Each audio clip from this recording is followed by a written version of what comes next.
selamat pagi anak-anak. Selamat berjumpa lagi dengan Ibu Rina. Semoga kita semua dalam keadaan sehat dan penuh semangat ya. Pada hari ini, kita akan belajar tentang menghitung pendapatan nasional. Sebelum kita lanjutkan materi kita, tahukah kalian apa yang dimaksud dengan pendapatan nasional? Pendapatan nasional adalah hasil perekonomian suatu negara yang dapat dihitung dari segi produsen, pengeluaran, dan pendapatan dari faktor-faktor produksi. Demikianlah tadi materi kita untuk hari ini. Terima kasih, tetap semangat, sampai jumpa. Assalamualaikum warahmatullahi wabarakatuh. Good morning all my students. How are you? Thanks. I hope all my students is happy and healthy. This time you meet again with Mr. Imran. Okay? Before we will study the lessons about the action verb, I will check off the presency. Come on, remember in your mind the lesson yesterday. Anak-anak masih ingat dengan verb one dan noun yang kita pelajari terdahulu? Ada yang bisa menyebutkan contoh verb one? Ya, verb one adalah kata kerja bentuk pertama. Contohnya open, close, stand, read, etc. Kalau noun? Ya, noun adalah kata benda. Contohnya window, door, book, etc. Hari ini kita akan mempelajari action verb atau command verb. Jika kata kerja atau verb one diletakkan di depan kalimat dan di belakangnya diletakkan noun, maka akan membentuk action verb atau kalimat perintah. Misalnya, kata kerja pertama open, kemudian diletakkan kata setelahnya kata benda door, dan tambahkan preposition the di depan noun, dan letakkan tanda seru di akhir kalimat menjadi open the door, maka terbentuklah action verb yang bermakna bukalah pintu. Ini adalah pengantar untuk anak-anakku mempelajari materi text procedure, khususnya dalam membuat step-step untuk mengoperasionalkan material or ingredient, sehingga menghasilkan how to make something. Semoga anak-anakku tetap semangat, jaga selalu kesehatan, dan terima kasih atas perhatiannya. Wassalamualaikum warahmatullahi wabarakatuh. Assalamualaikum warahmatullahi wabarakatuh. Bagaimana kabar kalian hari ini anak-anak? Semoga semuanya tetap sehat ya. Nah, sebelum kita mulai belajar, kita berdoa dulu ya. Semoga Allah memberikan kelancaran dalam pembelajaran kita dan kalian bisa dengan mudah memahami semua yang Bunda jelaskan. Oke, kita berdoa dulu ya. Nah, untuk mengawali pembelajaran kita hari ini, Bunda ingin memberikan sebuah challenge untuk kalian. Siapa yang suka challenge? Oke, sekarang coba perhatikan. Bunda memiliki sepotong benang sepanjang 30 cm. Sekarang Bunda ingin kalian memikirkan sebuah cara untuk memotong benang ini menjadi bagian yang sama panjang tanpa bersisa. Bagaimana? Ada yang sudah bisa menyelesaikan challenge-nya? Atau kalian butuh bantuan? Oke. Sekarang Bunda akan menunjukkan salah satu cara yang bisa kalian gunakan untuk memotong benang tersebut menjadi beberapa bagian tanpa bersisa. Perhatikan gambar di samping. Dalam gambar terlihat bahwa Bunda memotong benang ini menjadi 5 bagian. Sekarang Bunda ingin bertanya kepada kalian. Jika tadi Bunda memiliki benang sepanjang 30 cm, kemudian benang tersebut Bunda potong menjadi 5 bagian yang sama panjang, artinya satu bagian benang ini memiliki panjang berapa sentimeter ya? Ayo coba dipikirkan. Bunda beri waktu untuk kalian berpikir. Ya, benar sekali. Jawabannya adalah 6 cm. Jadi jumlah seluruh potongan benangnya menjadi 30 cm. Nah, sekarang coba perhatikan. Jika Bunda mengambil salah satu potongan benang ini. Jadi, salah satu potongan benang ini hanyalah merupakan bagian dari jumlah seluruh potongan benang yang ada. Dalam matematika, hal semacam ini disebut sebagai pecahan. Jadi, dapat kita simpulkan bahwa pecahan adalah bagian dari keseluruhan suatu benda. Nah, hari ini kita akan membahas materi baru tentang pecahan. Apa itu pecahan? Bagaimana cara menulis pecahan? Dan juga jenis-jenis pecahan. Kita sudah sama-sama tahu ya bahwa pecahan adalah bagian dari keseluruhan. Sekarang bagaimana cara penulisan pecahan? Pecahan ditulis seperti ini, A per B. Jadi ada dua bilangan dalam penulisan sebuah pecahan. Satu ditulis di atas dan yang lainnya ditulis di bagian bawah. Angka yang berada di atas disebut sebagai pembilang, sedangkan angka yang di bawah disebut penyebut. Pembilang menunjukkan jumlah bagian yang kita miliki, sedangkan penyebut menunjukkan jumlah seluruh bagian yang ada.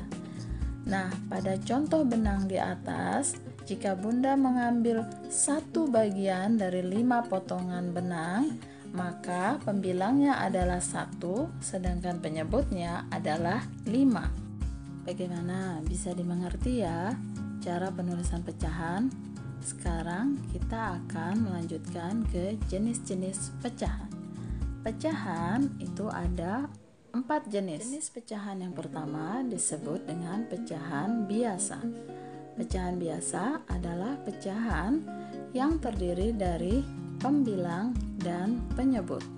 Ini adalah beberapa contohnya. Jenis pecahan yang kedua disebut dengan pecahan campuran.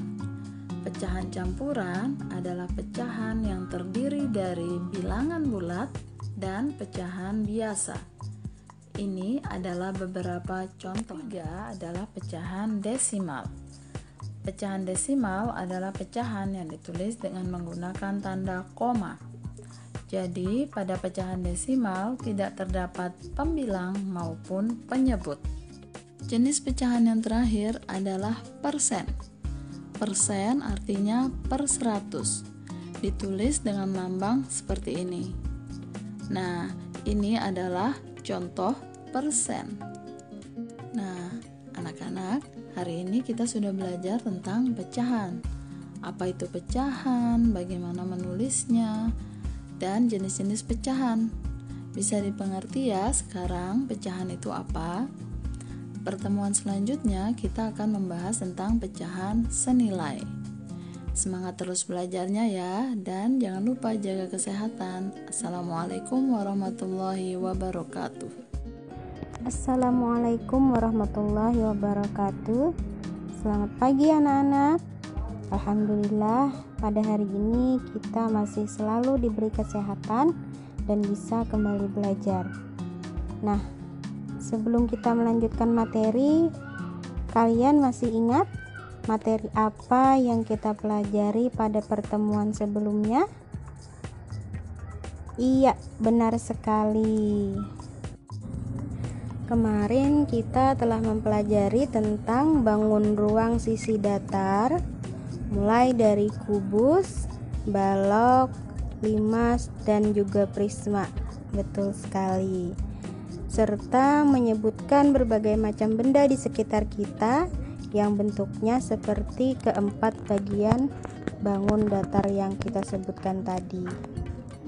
Nah, pada hari ini kita akan mempelajari tentang bangun ruang sisi lengkung. Apa itu bangun ruang sisi lengkung?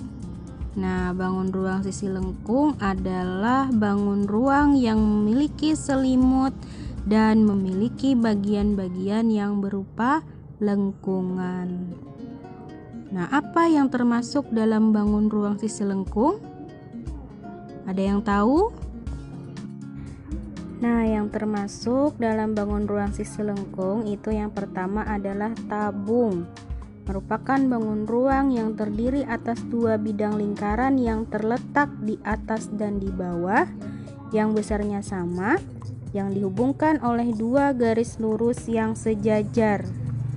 Yang kedua adalah kerucut, merupakan bangun ruang sisi lengkung yang dianggap sebagai limas, yang alasnya lingkaran dan memiliki garis lukis yang mengelilingi dan membentuk titik puncak. Dan yang ketiga yaitu bola, merupakan bangun ruang sisi lengkung yang memiliki titik pusat dan dianggap sebagai kumpulan kerucut yang terdiri dari jari-jari yang sama. Baiklah, sampai di sini dulu pelajaran kita hari ini ya anak-anak. Terima kasih. Wassalamualaikum warahmatullahi wabarakatuh. Assalamualaikum warahmatullahi wabarakatuh. Bagaimana kabar kalian semua, anak-anakku sekalian? Alhamdulillah. Semoga kita semua senantiasa berada dalam lindungan Allah Subhanahu wa Ta'ala. Amin ya Rabbal Alamin. Pada pertemuan kali ini, kita akan memasuki bab yang kelima, yaitu mempersiapkan proposal. Ada yang tahu apa itu proposal? Ya, tepat sekali. Proposal adalah rencana kegiatan yang dituliskan dalam bentuk rancangan kerja yang akan dilaksanakan. Rencana tersebut harus dituliskan agar pihak yang berkepentingan dapat memahami dengan baik, memberikan izin dan menyumbangkan dana supaya kegiatan tersebut bisa dilaksanakan. Sebuah proposal harus memiliki bagian-bagian penting. Tahukah kalian apa bagian-bagian yang terpenting yang harus ada dalam sebuah proposal? Ya, proposal harus memiliki judul. Berikutnya adalah latar belakang, masalah, serta tujuan. Selanjutnya ada ruang lingkup kegiatan, objek kegiatan, jenis kegiatan. Kemudian ada pelaksanaan kegiatan, siapa penanggung jawabnya dan susunan kepanitiaannya. Lalu fasilitas. Berikutnya adalah fasilitas yang tersedia, baik itu sarana maupun peralatan. Berikutnya adalah lama waktu pelaksanaan, juga tempat dilaksanakannya kegiatan.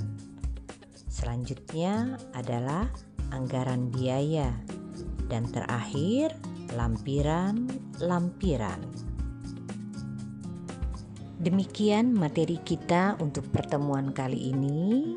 Semoga dapat diambil hikmah dan menjadi pembelajaran yang berarti bagi kita.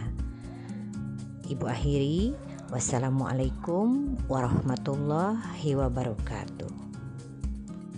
Assalamualaikum warahmatullahi wabarakatuh. Kondisi saling bergantung. Untuk terjadinya interaksi keruangan, yang pertama adalah saling melengkapi atau komplementari. Misalnya wilayah A kelebihan sayuran, wilayah B kelebihan ikan. Wilayah A dan wilayah B saling membutuhkan, yang akhirnya terjadi transaksi perdagangan jual beli antara kedua wilayah tersebut. Yang kedua adalah kesempatan antara atau intervening opportunity. Misalnya wilayah A kelebihan sayuran dan kekurangan ikan, wilayah B kelebihan ikan dan kekurangan sayuran. Jarak antara A dan B jauh, sedangkan wilayah C lebih dekat dan wilayah C kelebihan ikan dan kekurangan sayuran. Sama seperti wilayah B. Maka wilayah C lebih dekat dengan wilayah A, sehingga interaksi antara A dan C semakin menguat, dan interaksi antara wilayah A dan B semakin melemah. Ketiga, kemudahan transfer. Jalan yang bagus merupakan salah satu fasilitas sarana prasarana yang memadai dan tidak perlu butuh waktu dan biaya yang banyak. Mbak.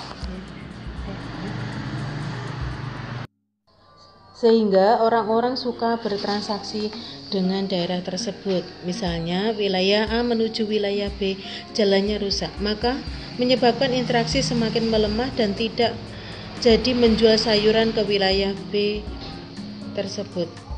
Sekian dulu pertemuan kali ini, saya sekian dulu. Wassalamualaikum warahmatullahi wabarakatuh.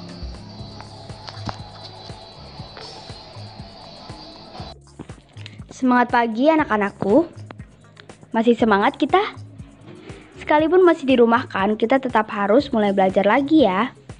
Kita harus semangat dan antusias menghadapi apapun rintangan yang menghadang untuk terus belajar. Nah, pada kesempatan kali ini, Ibu sebagai wali kelas kalian akan menyampaikan beberapa hal yang sangat penting untuk kalian pahami, lalu kalian harus lakukan. Tapi gak perlu tegang nih, kita bicara santai aja dulu. Adapun hal penting yang akan Ibu sampaikan adalah, pertama, dalam waktu seminggu ini, kalian boleh untuk menukar buku semester lalu ke buku yang akan kalian pakai pada semester ini. Perhatikan jadwal pengembalian dan datanglah pada jam yang sudah ditentukan. Oh ya, jangan lupa pakai pakaian yang sopan, pakai masker, dan jangan lupa cuci tangan ya. Ada petugas di perpustakaan yang selalu siap untuk melayani kalian. Yang kedua, walaupun kita belajar dari rumah, saya minta kalian siap ya untuk menjadi pengurus kelas. Selanjutnya akan kita bahas di grup WA kelas aja ya. Oh ya, daftar piket harus tetap dibuat, tapi tugasnya adalah yang pertama untuk mengingatkan teman-teman yang belum melakukan presensi di tiap jadwal mapel. Yang kedua untuk mengupload materi dan tugas yang diberikan guru mapel hari itu ke WA group. Dan yang ketiga juga untuk memantau apakah ada teman yang sakit atau terlambat mengikuti tes di hari itu. Itu dulu hal yang ingin Ibu sampaikan kali ini. Semoga kita semua diberi kekuatan dan kesehatan ya. Apabila ada hal yang perlu dibahas, silakan pakai WA group untuk berdiskusi. Nah, sebelum Ibu tutup, tolong sampaikan pada orang tua kalian untuk menengok grup WA orang tua dan merespon, karena pengumuman sekolah akan dikirim melalui WA. Nah, sepertinya nggak ada lagi nih yang perlu Ibu sampaikan. Jadi, sampai bertemu di informasi selanjutnya ya. Semangat pagi, pagi, pagi, pagi. We'll be